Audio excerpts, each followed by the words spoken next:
Bonjour, Bonjour, Monsieur Nsima Eric. Bonjour, Monsieur Da Silva.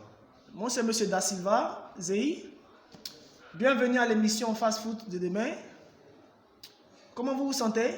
Très bien, Monsieur, merci. Nous allons parler de votre histoire. Nous allons vous raconter un peu votre parcours. Votre histoire a commencé à Ezeka. C'est où tout a commencé. Justement, c'est à Ezeka que tout a commencé. Parlez-nous un peu de vous, vos origines, votre situation familiale. Bon, je suis un Bantou Bassa.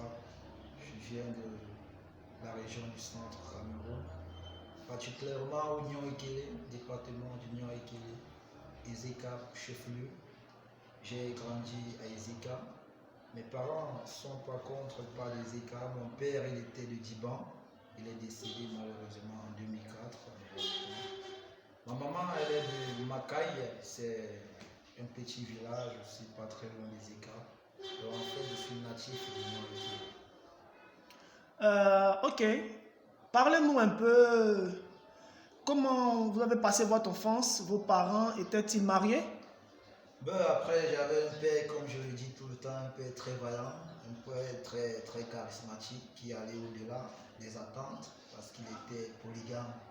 Il avait 5 femmes, mon père, et ma mère était la dernière femme de mon père, où je suis le dernier d'une famille de 28 enfants. Ah, ok. Et vos débuts dans le football? Comment avez-vous été passionné par le football? Et qu'est-ce qui vous est caractéristique de votre enfance, s'il vous plaît?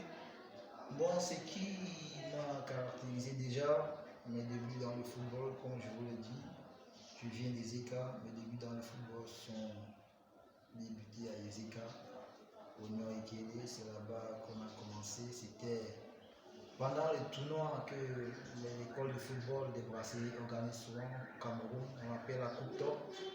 J'avais l'âge de 13 ans, c'est là où j'ai débuté la Coupe Top. C'était mes débuts. Ok. Parlez-nous de votre parcours et les épreuves que vous avez traversées. Bon, après, comme je vous disais tantôt, précédemment, que j'ai commencé à Ezeka, à la Coupe Top, à l'âge de 13 ans, j'ai été sélectionné pendant ce petit tournoi minime par l'école de football des brasseries du Cameroun. Je suis parti faire les essais, les tests à l'école de football des brasseries à Douala, qui est située à Ndukouti. Malheureusement, j'ai été sélectionné, mais il n'y a pas eu les moyens pour que je sois stagiaire à l'école de foot. C'était déjà la première épreuve. Malgré que j'étais tout petit, je n'ai pas baissé les bras. Je suis rentré à Ezeka où vivait ma grand-mère qui m'a élevé. Je suis rentré là-bas et après j'ai continué à m'entraîner. Ensuite j'ai regagné Sirocco Fézère qui avait aussi un petit centre de formation. Donc ils avaient plusieurs catégories, Poussin, Benjamin, Minime, Cadets, Junior, Senior. J'ai rejoint les Benjamins. Après, j'étais en train de progresser. J'ai rejoint ensuite Grand Corps, toujours une partie de Sirocco Fézère, c'est-à-dire c'était les cadets de Sirocco qu'on appelait Grand Corps. Je les ai rejoints, c'est comme ça que j'ai essayé d'évoluer. Ensuite, j'ai rejoint l'équipe junior de Sirocco. C'est de là où je suis quitté pour aller à Yaoundé. Arrivé à Yaoundé, j'ai été sélectionné par un monsieur, dit que Cédric Melling, un monsieur que je n'oublierai jamais parce que c'est lui qui m'a façonné, c'est lui qui m'a fait croire en mon talent. Il m'a beaucoup soutenu, ce monsieur. Donc je disais tantôt que ce monsieur dit que Cédric Melin, qui habite à Biémassi, à Yaoundé, c'est lui qui m'avait détecté pendant une séance de la soirée, et on appelle ça au Cameroun le calcio. Il m'a pris, il m'a dit, fiston, je vois en toi des qualités qu'on peut perfectionner. J'ai dit, mais oui monsieur, mais je suis venu ici fréquenter. Il m'a dit, il n'y a pas de problème, j'ai mon centre de formation, tu peux venir t'entraîner là-bas après les classes, c'est-à-dire à 16h30.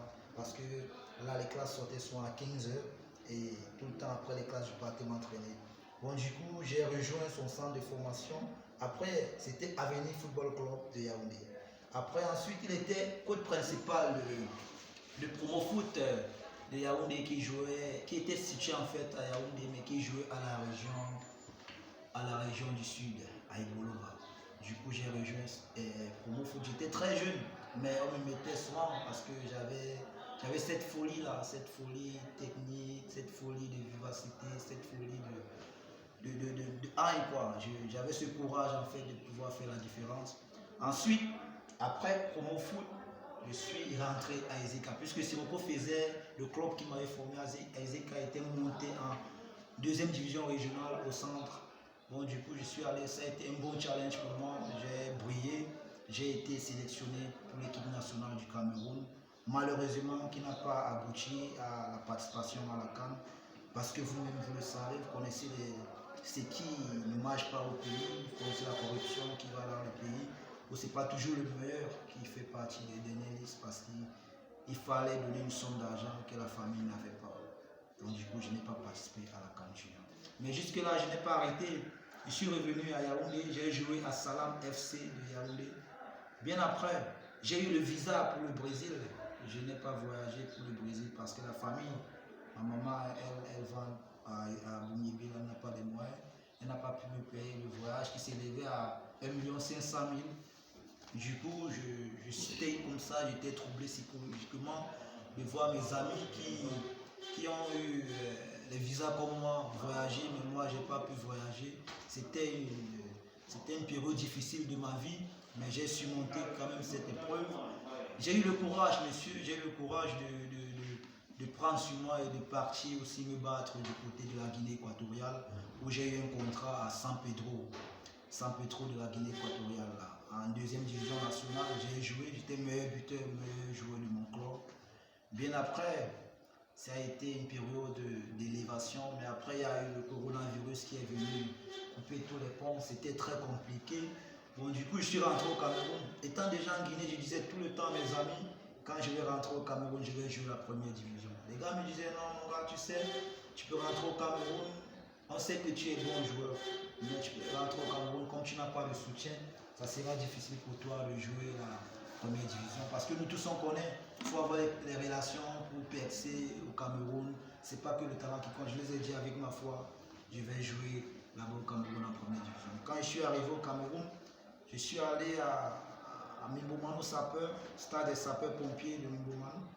Il y avait un groupe de personnes qui s'entraînaient. Je ne connaissais même pas de qui il s'agissait.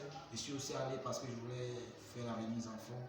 Par contre, c'était les tests de dragon de Yaoundé. C'est comme ça que j'ai fait les tests.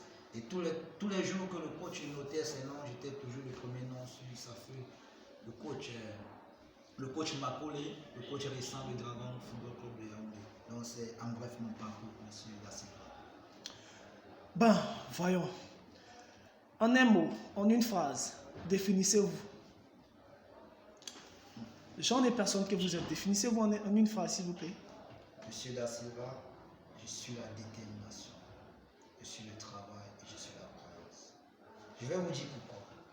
Parce que pendant tout mon parcours, j'ai passé mon temps à travailler dur, à croire et à ne jamais abandonner. C'est pourquoi je me définis détermination, travail, croyance. Ok.